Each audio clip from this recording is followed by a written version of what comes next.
This is the Debunking Economics Podcast with Steve Keen and Phil Dobbie. The Archives. Episode 272. Inflation, the next pandemic. With COVID still causing disruption around the world, we're now being hit with shortages, and with that, inflation. The Federal Reserve and other central banks are saying it's only transitory, so don't worry about it. Prices will stop growing as quickly soon. But are they right on that, or will shortages be with us for some time? And if so, who suffers the most? We know it's not going to be the supremely wealthy, so how do we stop the recovery being one that makes life much more expensive for those who can least afford it? Is inflation the next pandemic? That's today on the Debunking Economics Podcast with Prof Steve Keen. I'm Phil Dobbie. Welcome along. Well, COVID is taking a long time to go away, isn't it? Around the world, there's still 500,000 new cases a day. They're just the ones we know about, of course. You know, there'll be a lot in Africa and other parts of the world that we don't know about. There's almost 10 million active cases that we do know about in the United States. So 1 in 30 people in the United States right now have it. Now, the vaccine does seem to be helping. Somewhere around 150 people a day are dying from it in the UK. Back in January, before we all had the vaccine, that number was around 1,800. So that's a hell of a difference. But still, 1.3 million people are infected in the UK. That is 70% of that January peak. So it's still around. So even with the infections and the vaccinations, people are still getting sick. And in America, well over 8 million people out of work compared with 5 million before the pandemic. So 3 million to go before they get back to where they were. And yet, you know, they probably would have thought 5 million unemployed wasn't a staggering figure anyway. And yet central banks are making noises about getting back to normal, easing off quantitative easing, lifting interest rates. Not immediately in most cases, but they are talking about their roadmap. In New Zealand, they are about to lift interest rates. The Norges Bank in Norway has lifted interest rates. So, Steve, at the last meeting, the Bank of England made noises about lifting rates because they were worried about inflation. But we all know why prices are rising in the United Kingdom. I mean, are they living on a different planet? Yeah, planet neoclassical. And that's the problem. It's been interesting to watch Danny Blanchflower, actually. If you ever watched, read Danny Blanchflower's stuff on Twitter, he was a member of the Monetary Policy Committee. And I'm not sure of Danny's actual intellectual background. He's clearly an economist, but he is not slaven to the mainstream way of thinking. And he just rubbishes Mervyn King and everybody else on the committee, I think with one exception, having their heads in the textbook clouds rather than their feet on the real world ground. And in 2008, putting up interest rates because they thought there was they had to restrain runaway inflation. Well, of course, what hit them was the biggest financial crisis since the Great Depression. So their capacity to see what their models tell them is going to happen rather than what's happening in the real world, and failure to see what's happening in credit markets because of the blinkers that are welded onto the heads of neoclassical economists in first year at university is amazing. So, yeah, they live on a different planet. But you don't have to be an academic to figure this out. I mean, we've got supply chains. No, but it helps not to be one to figure it out. Well, yeah, I think, you know, the man in the street will be getting confused by this because they'll be looking and going, okay, so we've got supply chains disrupted globally. On top of that, we've got a shortage of drivers locally. So we are actually seeing food disappearing from shelves. It's certainly pushing up food prices. Then we've got food not being picked because we've not got enough itinerant workers because of people like you, Steve Keen, arguing that we should leave leave Europe. Then we've got energy. I'm always going to dig that one in. Then we've got how's it working out for you, by the way? Then we've got energy prices rising. Pretty well over into Thailand. Yeah. Exactly. Sorry. If you're not in this country, absolutely. Energy prices rising, of course, astronomically. Tax rises to come. We've got the IR35 rules, so self-employed workers basically broadly now pay the same income tax and national insurance contributions, which is in effect a price hike for a wage cut, I should say, for those people who are not directly employed. Add to all of that an interest rate rise, then the economy, I mean, it's just like we've got a perfect storm already. Let's just make matters worse. I mean, most people would say, are they nuts? Well, the answer is yes. Yeah.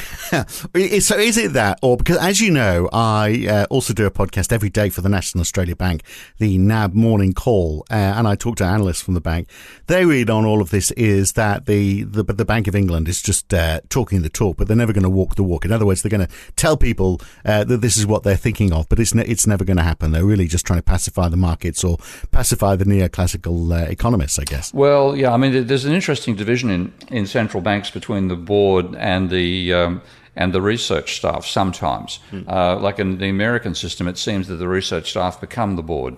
You get people like Ben Bernanke, who's a professor of economics and he writes, still today, I don't know if he's still publishing, but he writes one of the leading textbooks, becomes the chairman of the Federal Reserve. Greenspan was actually an exception on that front. He was, a Wall Street speculator, not an academic. But Yellen is another person who was an academic. So in America, the academics get to run the show. In UK, it seems to be sort of well-respected members of the City of London who get to run the place, but they are normally trained in mainstream economics anyway. And sometimes why they got the position there is because that's recognised by the people who nominate them. So yeah, they're wearing a set of blinkers, and the blinker tells them that everything is driven by what they call inflationary expectations.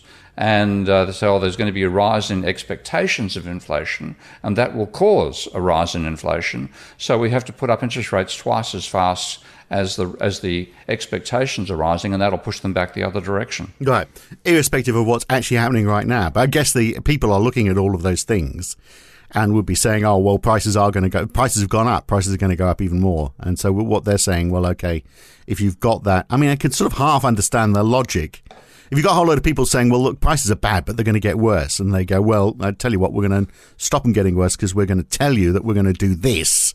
And that will keep prices subdued. Then people might go, oh, well, that's not so bad then. And then maybe they don't have to actually lift rates. That would be, I've heard this argument before. Just the threat that they're going to do it makes people lower their expectations for inflation. Therefore, that doesn't happen.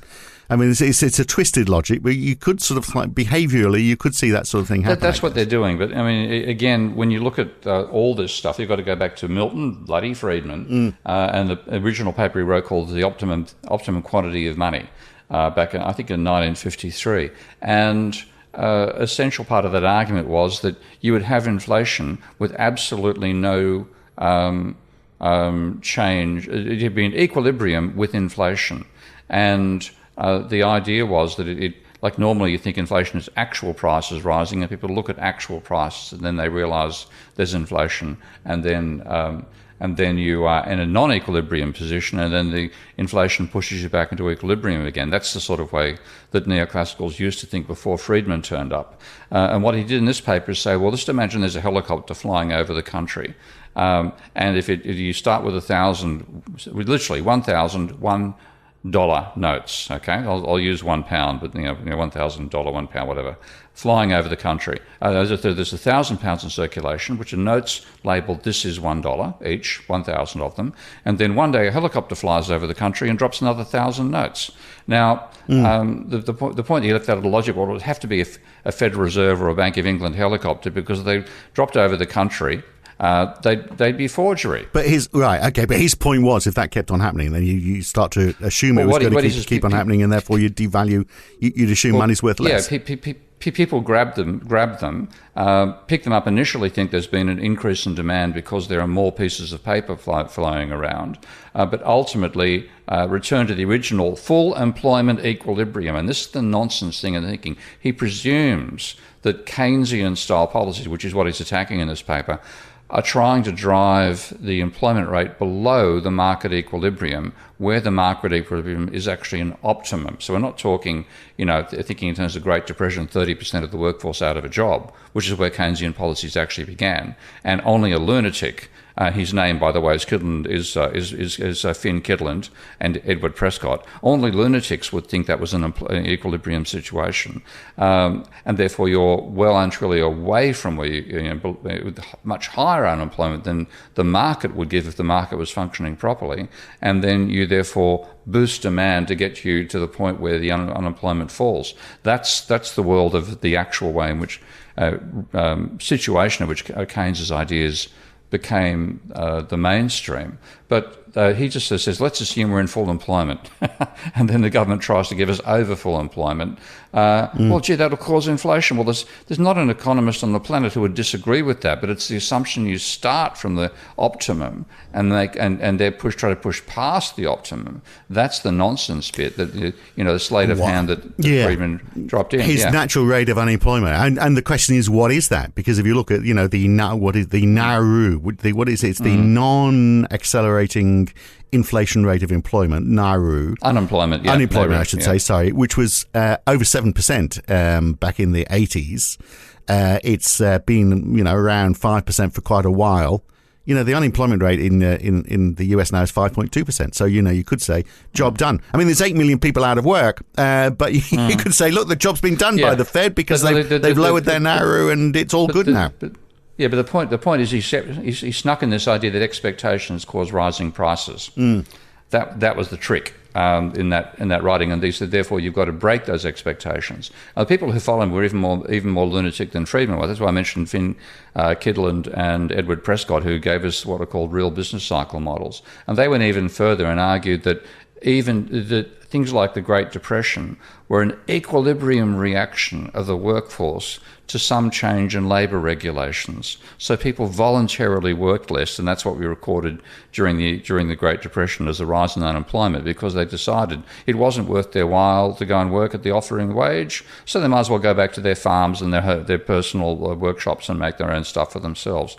Delusional garbage, but this is what becomes pumped into the heads of mainstream economic thinkers, and they are the ones who end up making the decisions for central banks. So they're looking at the real world. The rest of us are taking into account things like massive levels of private debt, obvious supply chain disruptions, potential approach of climate change, all this sort of stuff, and saying, well, this is not a situation of rampant aggregate demand dragging up prices.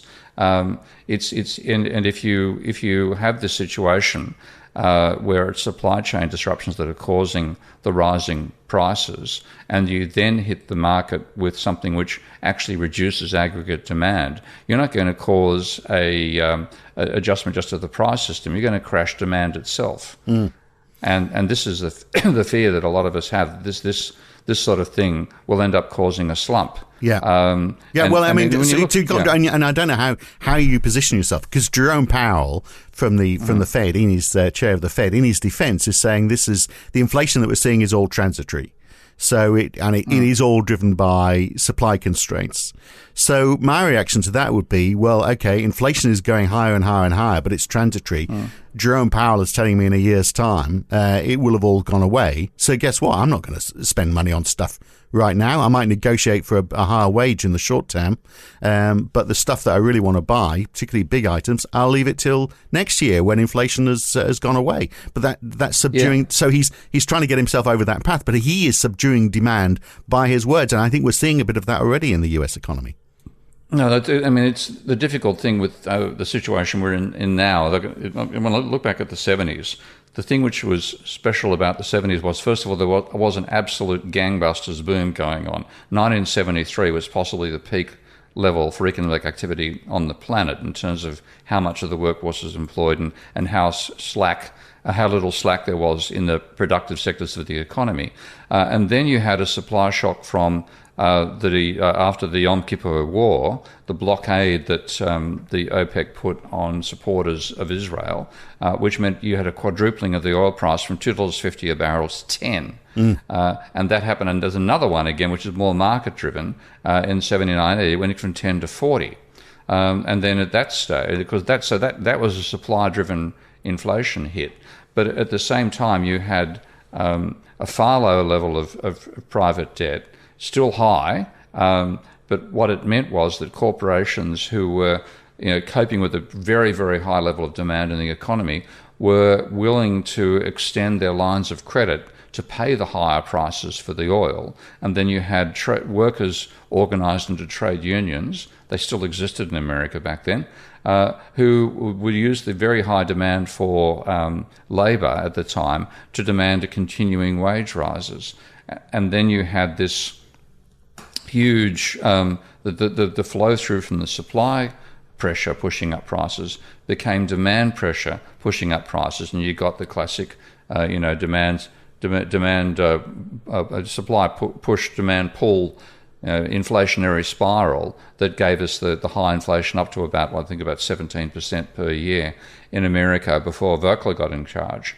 So that was the situation back then. And when Volcker hit the brakes, he put interest rates up to something, I think it was 20%, it was huge in that situation, in that environment. And what that meant was that thumped investment. So, I will normally say interest rate is pretty much irrelevant to the rate of investment, but you whack it up from 12% to 20%, the sort of change we went through. Bang, that'll say to people, we're not going to repay this debt, quite possibly. So, bang, investment collapses, and then what you've got is this momentum still of the supply demand cycle of price rises still in the system, but you've hit the economy literally in the guts.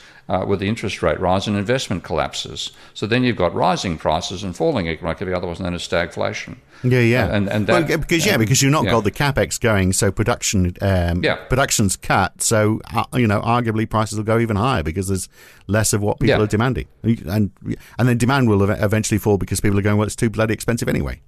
And in one thing which, coming from a non-neoclassical perspective on everything, the non-mainstream argument about what inflation actually involves from is effectively class struggle. The neoclassicals say it's expectations of inflation with these representative agents, all this nonsense stuff fantasy stuff that they think is hard-nosed, they fill their models with. From a post-Keynesian, just right out to Marxist point of view, you've got a struggle between workers and capitalists and bankers over the distribution of income.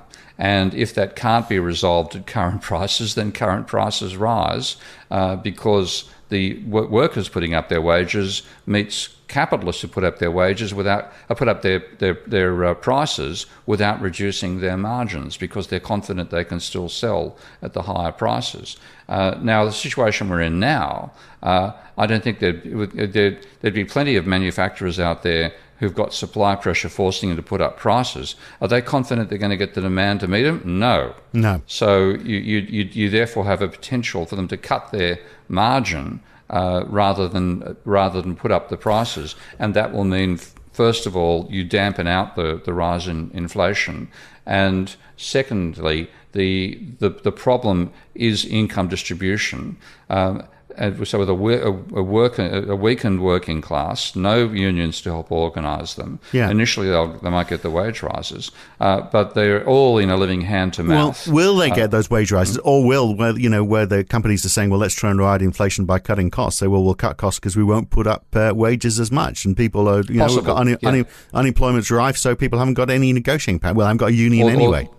Or they try to cut their margins to survive with a lower margin. So, but what you'll get out of it is, I think we'll actually see lots and lots of price rises coming out of it. But the impact of the price rises will be that those products are no longer something workers can put in their shopping basket. Yeah, so demand's going to fall. And but you'll record it. See, initially you'll record it as a high rate of inflation because you'll have a distribution of income that determines a certain pattern of commodity purchases, and that's the basket that goes together to make up the consumer price index. Then if this means that workers simply can no longer afford to buy a car every, let's say, 10 years, and they've got to make it every 15 or 20 in their calculations, and a whole lot of other stuff that just has to go out of the shopping basket, then you'll still be recording the inflation, but it'll actually be manifest as a drop in demand for these items. And then ultimately you have to readjust it. Oh dear, we overcalculated the rate of inflation back when the crisis was hitting. Right, but it's volume of goods sold, which is going to be the thing that's going to take the hit, isn't it? Yeah, that's the thing. It's going to hit a quantity effect, not a price effect. And they're used to living in a world where all this stuff's determined price effects while quantities are independent.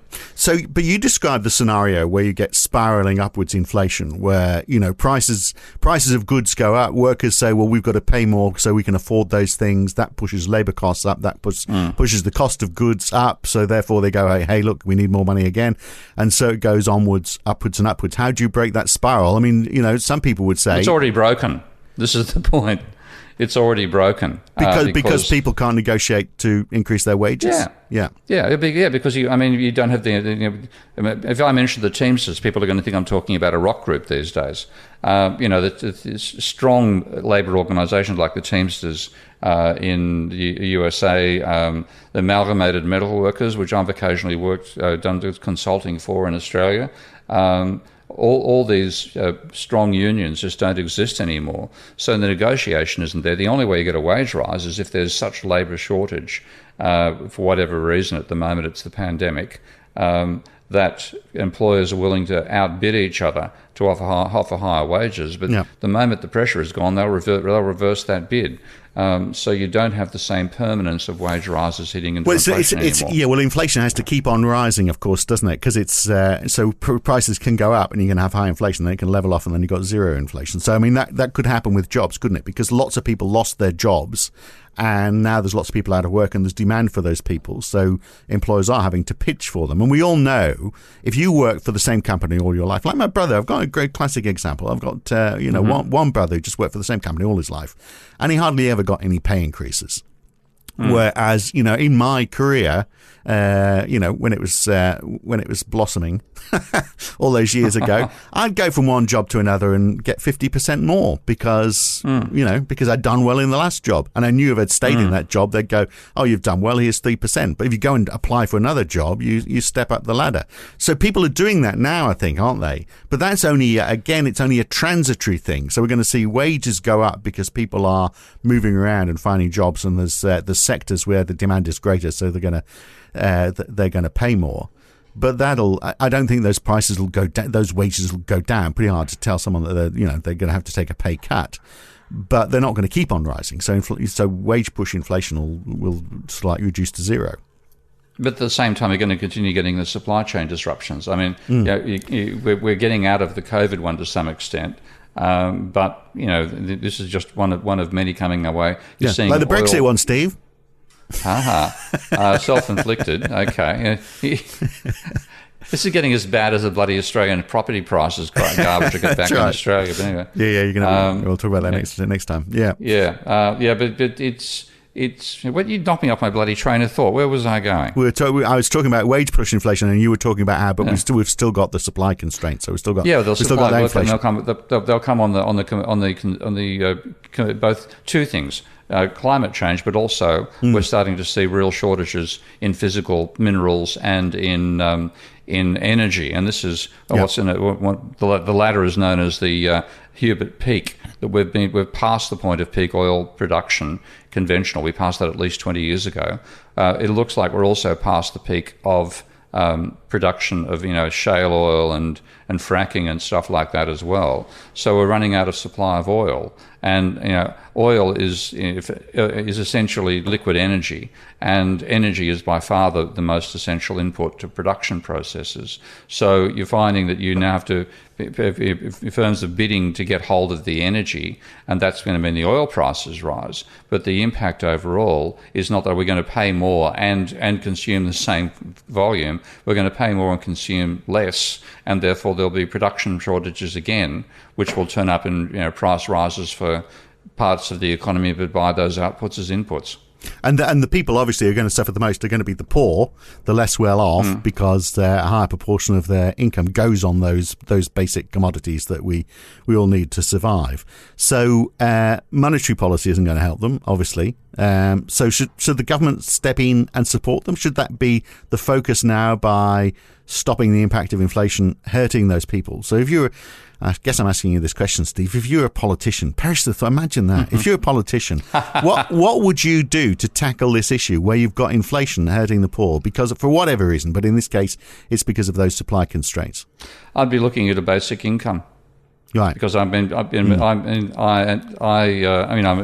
favour of the idea of a job guarantee as well, but I think a lot of this stuff presumes a continuation of the capacity to produce at the scale we have on the planet for the last 50 years, and that isn't there anymore. We're going to actually want to have some people not going to work because we want to reduce how much is being produced. We don't want people to starve to death because of it. So right, but wouldn't that make inflation worse, though? Quite possibly, yeah. Because you'd be producing even less, and so the demand for those... I can't see any happy way out of this that results in a return to the growth levels of the 50s and 60s. And I think is what people are let's go back to growth is sort of the backdrop here. It is just too effed up a world for that to be possible. But whatever you do, it sounds like you're going to have runaway inflation. So we've got a shortage of supplies now because of the supply chains have all been broken.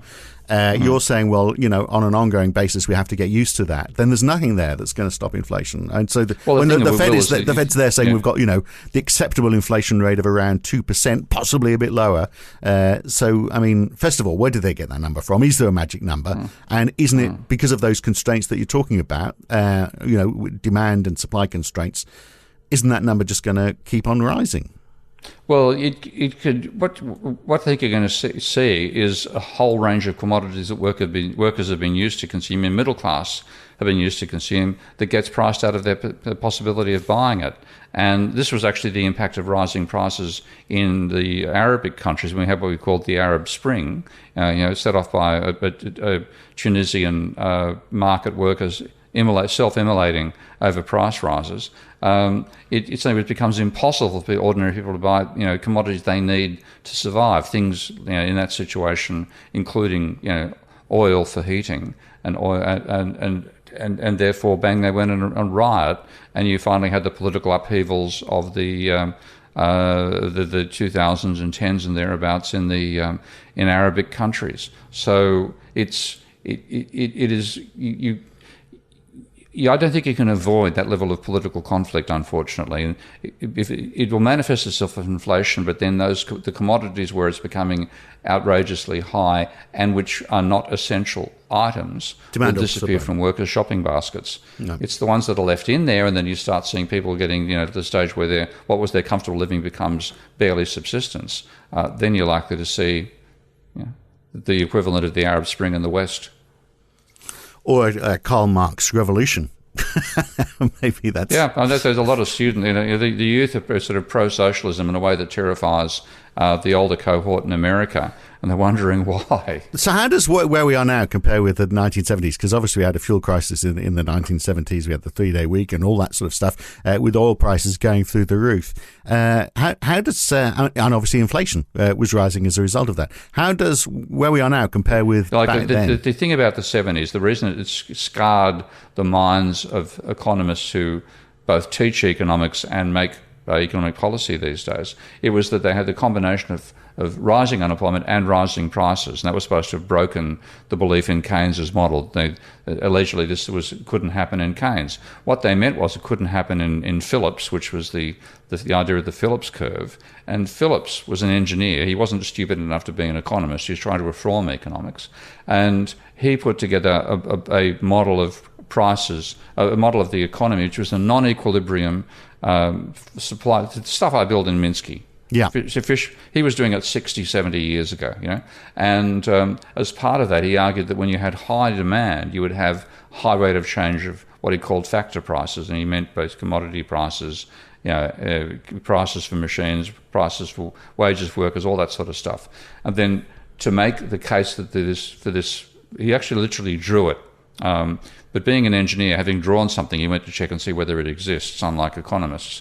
And he did a study of about 80 years of English data of the rate of inflation and the rate of change of money wages. And he then found exactly the sort of relationship he hypothesized. But what he said was there were three factors that he saw as leading to changes in workers' wage demands. One was the level of unemployment.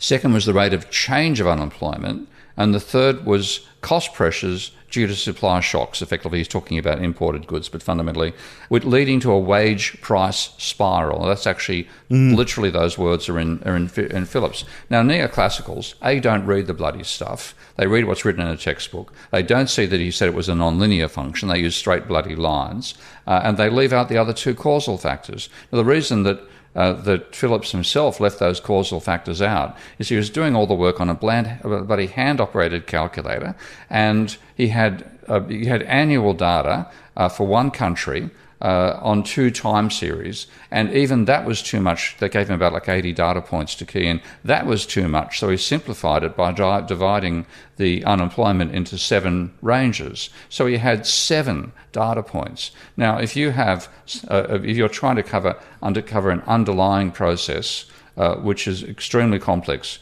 level of unemployment, rate of change of unemployment, and then supply shocks coming in from overseas, and you have 7 data points, you can fit Winnie the Pooh to that if you have a 3-dimensional. So he just fed it to the first and left the other 2 out of the statistics, but it was still in his thinking. Well, this has been completely degraded by neoclassicals over time. They made a caricature of Phillips's work, and that's what today drives their discussions around central bank board meetings. Yeah, and it's really, what they've done is that they've not talked about a systematic approach at all, have they? They've taken a snapshot. It's the inflation rate and unemployment rate at any one point. So move one way and the other one goes the other way. It's yeah. There's no dynamics to their thinking. Whereas Phillips was quintessentially about modelling a dynamic process. Yeah. He made one verbal slip. He did argue that there was sort of a menu. If you wanted 2%, pardon me.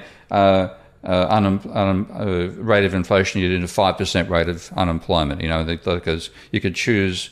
If you chose one, you chose the other along a trade-off line, and that was a slip of the tongue, which he shouldn't have made, but he did. And then after he said, if he knew the way his work would have been treated, he would never have done it. And that is all the more complicated now for what we've been discussing in the last half hour, that supply is being constrained. And so that throws another dynamic into the whole equation, doesn't it? And that's a global phenomenon, because if we look at inflation around the world, it's hard. There are periods when inflation was rising more or less in unison in most of the developed world. But really, everyone had their own peaks and troughs. This is really the first time, I think, that we've actually had inflation rising almost everywhere. There's some countries which have managed to avoid it so far. But it's because, of course, it is a global constraint on supply that we're seeing. Well, this is not so much that. The same thing applied in the 70s as well, but the difference is that the demand is more broadly spread these days. So in the 1970s, you didn't have to worry about competition from China for supply of oil. Okay, now you do. So it isn't so much a class struggle anymore. It's become a country's struggle to make sure you get the resources for your own people ahead of it. And I think this is going to signal more changes like this over time, because politically, politicians answer to the people in their own country, and if it looks like their own people are going to be revolting over shortages that mean that they don't have basic essential commodities, then if you're the supplier of those essential commodities, you're likely to stop doing it. If you're a buyer, you're likely to try to buy out the competition, if that's possible. So it's not exactly a stable system. Gee, I think we should abandon the use of the word equilibrium. What do you reckon? It sounds like, yeah. Well, I don't know why you've not mentioned it before. So let's finish off where we start then. So we've got central banks now talking about easing off on their quantitative easing, so quantitative tightening, in other words. That's a discussion for another day. But then doing that so that they can start lifting interest rates because of inflation, which obviously, as we've explained, is the wrong thing to do. Or should they? So should they be keeping interest rates? Because they're doing damage with quantitative easing and interest rates at 0 or less than 0. Surely it's going to be healthy for interest rates to. We've talked before. Interest rates almost should be fixed. A couple of percent sounds like a good idea. Well, the funny thing is that there's actually a brilliant book on statistics called Data Reduction by a guy called Ehrenberg, written way back in the 50s or 60s. I unfortunately lost it by lending to a student. I've never seen it since. But I think I actually managed to find an online version.